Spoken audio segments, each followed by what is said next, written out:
I'm Kevin Malone. I've had the privilege of working with the San Diego Organizing Project for more than 15 years.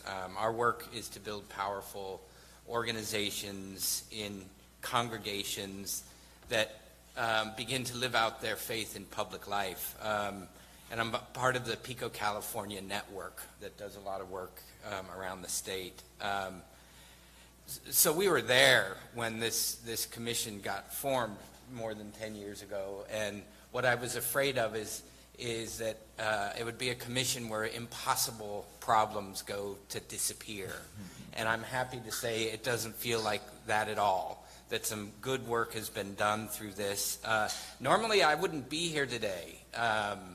My job is to train leaders and clergy to be the person who speaks. I got challenged by my African American friends to be the face today because it's important for white allies to occupy this space and name the evils of structural racism and white supremacy that undergirds this entire conversation. And we need to be the ones changing it too.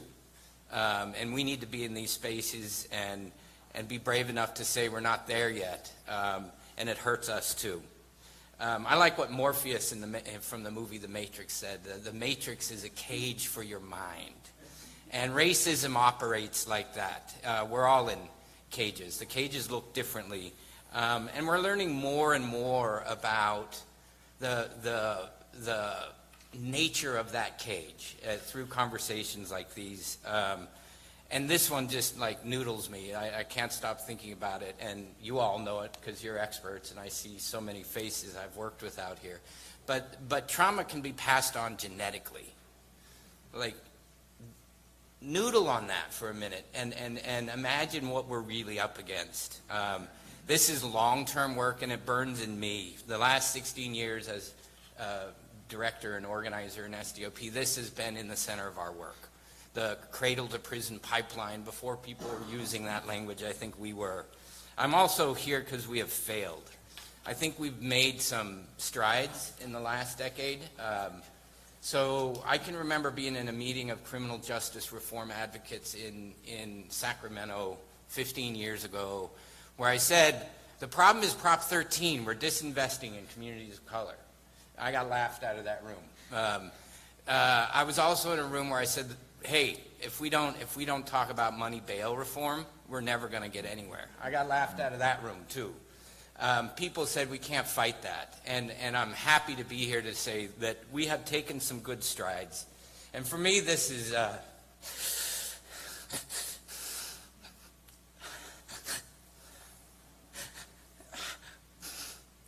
somebody give me an amen. Amen. Thank you. A third of my son's friends are in jail.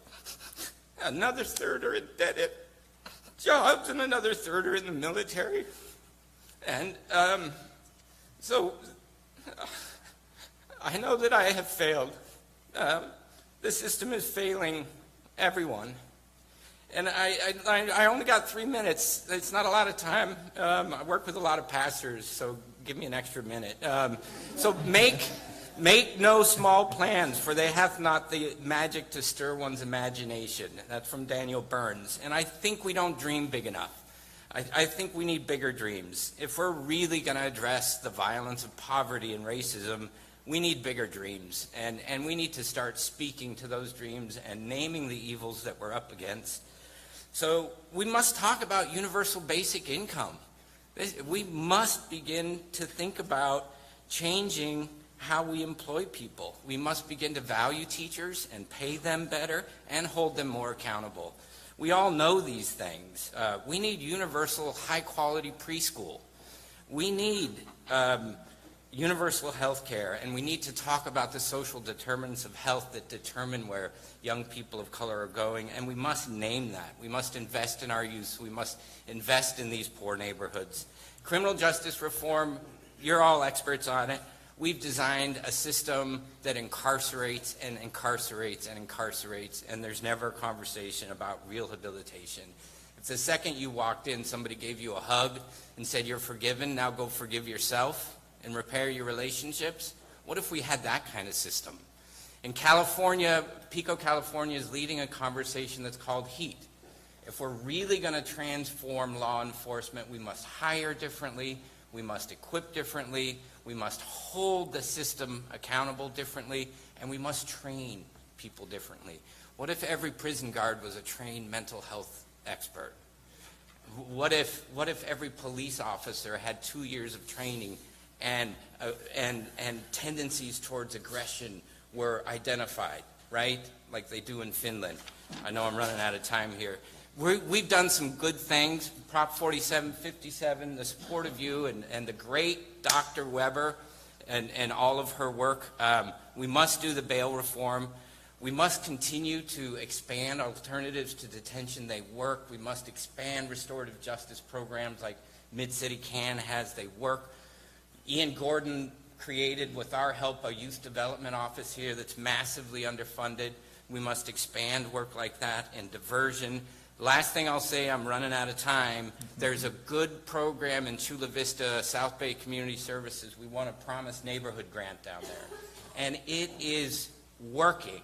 It is working. Investing in families, investing in their jobs, investing in these schools, wrapping these communities up with a massive inundation of services, changes outcomes, but you have to do it all. I would just ask the members of the panel, thank you, by the way, for your testimony and for what each of you are respectively doing to advance the concerns of this committee. Kevin, I think, was talked about a lot of different policy priorities, some of which I think we may tackle this year, specifically like bail reform.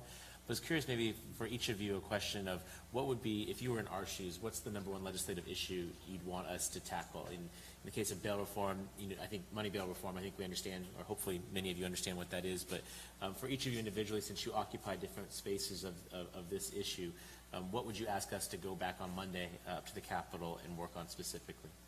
Well, there's two things. Well, I only said one, but okay. We'll do Dream big. The individual with the record, breaking that policy. Like currently we have a planning institute where we have all top probation, public safety are part of that planning institute, and we're gonna have a document that we're gonna be able to present. And that is that people with lived experience records that are vetted in the community and doing great work, that they be given the opportunity to be able to get contracts and et cetera and work with boys and men of color. As far as specifically for this grant, we're blowing this thing out the park, and our biggest need for this youth, young adults, 18 to 24, has been half of them are homeless. Okay. They're couch surfing. Yeah. Thank you. Gentlemen? I'll go ahead and jump in too. So again, my lens is re-engaging youth. Right. And so what I think the most important thing we can do is to provide incentives, resources, yeah, to increase the partnerships between schools and other community services so that you can address homelessness and mental health issues and all the rest that we're trying to do hodgepodge, but we need resources and more support from the state. Okay. Boy, I got a long list, but I'll keep it short.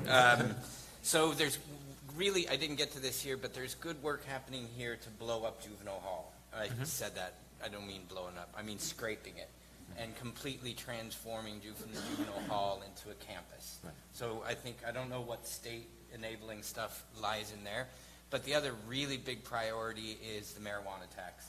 That the resources, the 20% that goes to law enforcement and the 60% that's supposed to be focused on youth, gets targeted into a youth reparations model.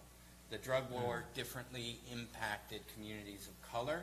These resources need to be invested in those same communities.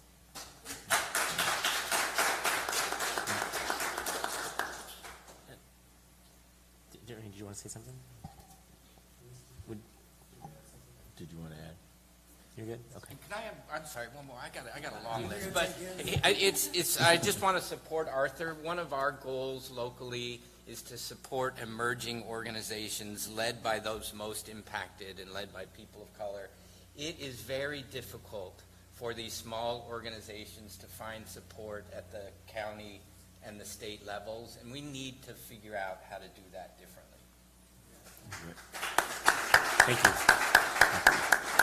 And I want to thank our panel, and I'll just leave you with this. The Assembly, I'm the chair of Public Safety. The chair of Public Safety Budget is Dr. Shirley Weber, and our counterpart is Nancy Skinner, who's over both budget and policy public safety. We have a goal, and I've keep recrafting it, but it was something each of you kind of said, and we've been saying that before we leave, we wanted to do something that's never been done before, which is close a prison. That's never been done. We build them like crazy. We build them more than we build universities, but we've never closed one.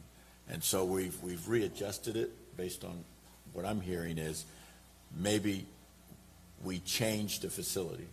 Instead of it being a prison, it'll be an education center, a campus, and things of that nature. So I would love to talk to you, each of you, to give us input on as we reduce the footprint of the number of people that are incarcerated because of Prop 4757 rehabilitation. How do we build these new facilities for education, rehabilitation, and homelessness? And so I would love to follow up, if you follow with our staff on this. Again, I want to thank the panel.